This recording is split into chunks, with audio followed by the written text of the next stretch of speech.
Hello friends, Heidi here from Rain Country. God is good all the time. I'm actually standing in a place I almost never stand to shoot videos, and that is on my front deck because it's not quite as private out here.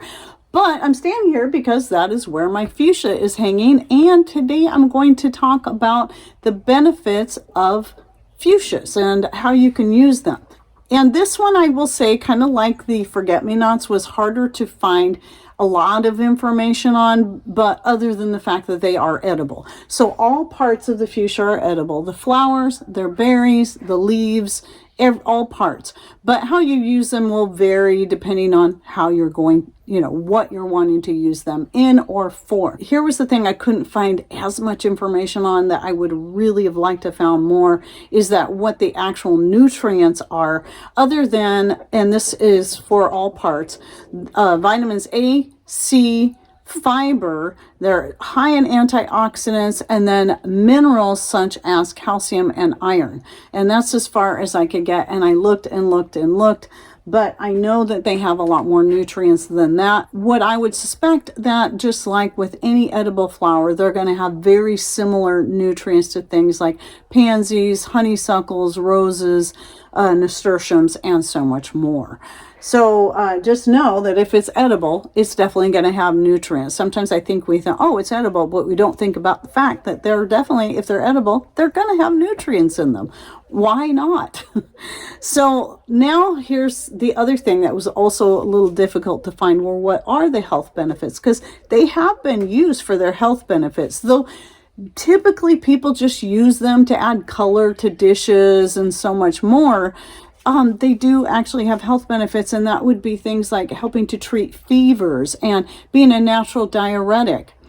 They're good for just general skin health and to help heal different skin irritations, various kinds of wounds, rashes, and to help promote collagen production. And it's high in antioxidants. Anything that's high in antioxidants is going to help fight and prevent various kinds of cancers, and also be anti-aging. Antioxidant is anti-aging. They're good for digestive health in general, in particular indigestion and constipation. It helps to support the immune system, has anti-inflammatory and analgesic, which means pain-killing properties. So this may be something you could add to your homemade pain medicines. I haven't tried it for that, but because I have my own recipe that took me years to perfect, and I love it. But there's just an idea there. It is also antimicrobial and helps to balance blood pressure. Very good for respiratory health, cardiovascular support, which would tell me it does have very similar benefits to pansies, because pansies are also known, or violas are also known as heart ease, because they're good for your cardiovascular health. And also good at helping to relieve stress and anxiety. And I tell you, even just looking at how beautiful they are can help to relieve stress and anxiety. Now, a lot of the pictures you'll be seeing in here are ones I gathered from the internet from various different sources. But because this is the only fuchsia I have, it's actually the first fuchsia I've had in many, many years. And it was Patrick that bought it for me. I thought it was my father-in-law, but it was Patrick that got it for me. And there's some other flowers in here as well. But I was really excited because I've been wanting to try fuchsia, knowing it was edible. And so the berries, which you can see right here, there's some berries. I'll show a few pictures here. They can take on different shapes and colors. Typically, they'll turn a darker color when they're ripe, and they're supposed to be a little bit squishy. Now, these aren't quite ripe, though I did eat some like this, and I liked the flavor. I'd say they were kind of peppery. Apparently, when they get really ripe, they can have a sweetish type flavor, and they can even be used in making jams and jellies. And I even found a website that provided a couple recipes for that, which I'll link to down below. I'm going to link for sure to 2 different websites I'd come across with some really good information, and that was one of them. The flowers you can use, like if you're making your homemade skin cream and you're infusing your oils, you can do this with the flowers. You can add them to your oil infusion that you're going to use and then making your skin cream. I have so many different herbs and flowers that I add to my oil infusion. Since this is the only fuchsia plant I have, I'm not going to be using it for that. But you can do that, especially if you have a lot of fuchsias hanging around. And also I wanted to, before I move on, I wanted to say that this is all varieties of fuchsia. All varieties of fuchsia are edible and have very similar properties all the way across the board. And that includes the ones that are long and skinny. That includes the ones that grow on the ground.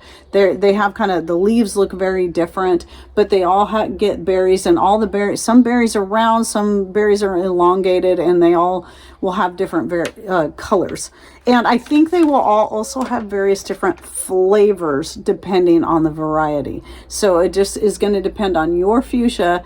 When that berry is ripe, and it kind of like, these are kind of firm, and typically it's going to turn a darker color, then just taste it, and then you'll be able to figure out how you'll want to use that.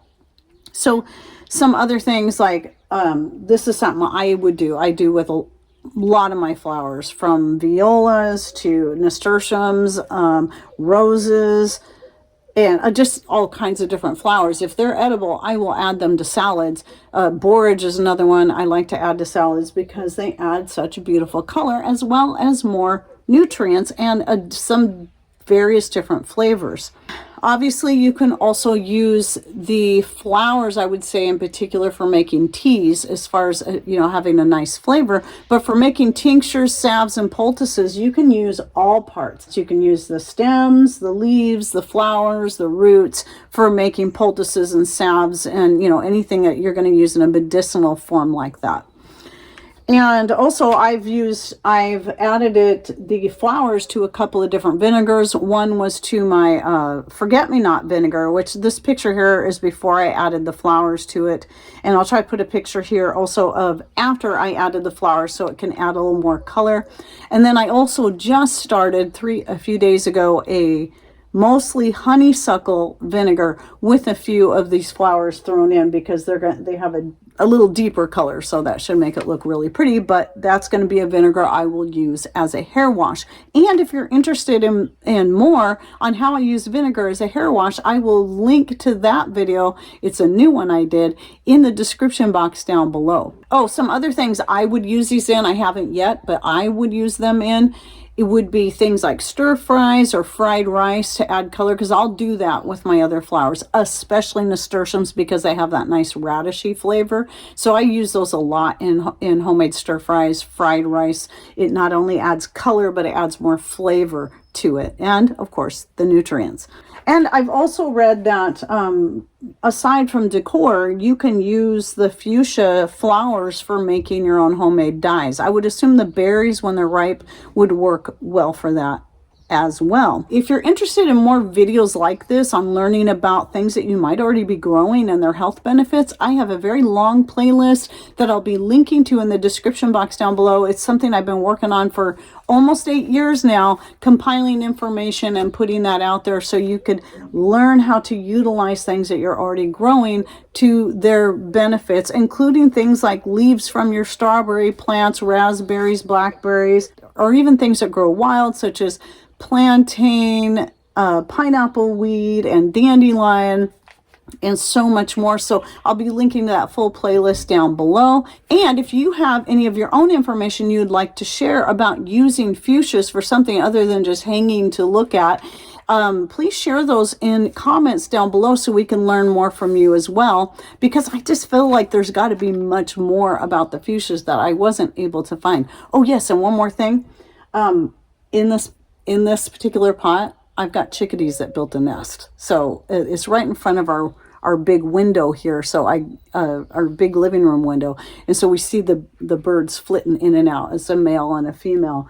And I try to be careful when I'm watering it, because I still have to water it. And every time I water it, of course, they fly out and chirp, chirp, chirp, chirp. But it's kind of sweet. I'm worried they're going to kill it. But at the same time, it's like, but I love the fact that they built a nest in there. There's going to be little babies coming out of this. So that's pretty cool. It's a nice safe place down in there, and it's pretty sheltered because our overhang here comes way out. So anyway, I hope you enjoyed this video. And again, please share some thoughts, ideas, and comments down below. And don't forget to check out the links I'll be putting in the description box by clicking on more or show more somewhere down here below the video screen, or even below a banner ad that's below the video screen. And Thanks for watching. Take care and God bless.